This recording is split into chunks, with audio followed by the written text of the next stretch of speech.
Beginning of a multi-day event, and the Tennessee Emergency Management Association administration has issued a state of emergency for this area. And I want to bring in our Pepper Baker with some more information on that, as well as some power outages we've already seen from the Memphis area.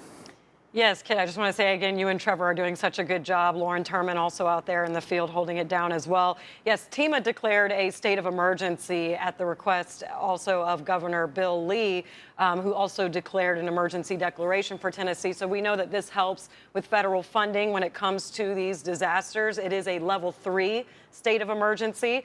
So when that happens, that they can then request assistance from FEMA for debris cleanup, and then just also direct federal funding as well.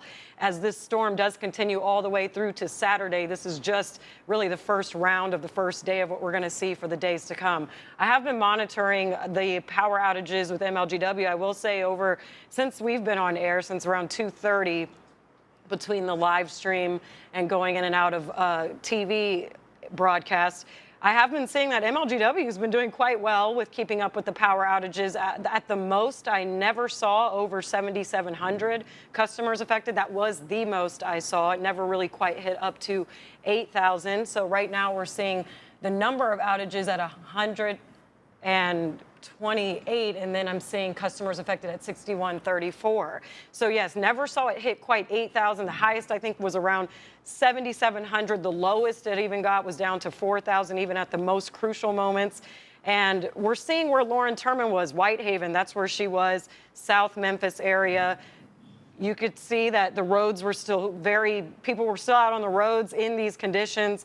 But yes, the power outages are happening probably the most here, as you could see that box in red, just to the west of the airport. But overall, very low impact as far as what we've seen with storms of this magnitude with the power outages. MLGW did have crews working standby as well, and they did a lot of prep work ahead of time, similar with TDOT and the Memphis Police Department, just working with the roads and warning people of down power lines and uprooted trees that can also affect those power lines as well.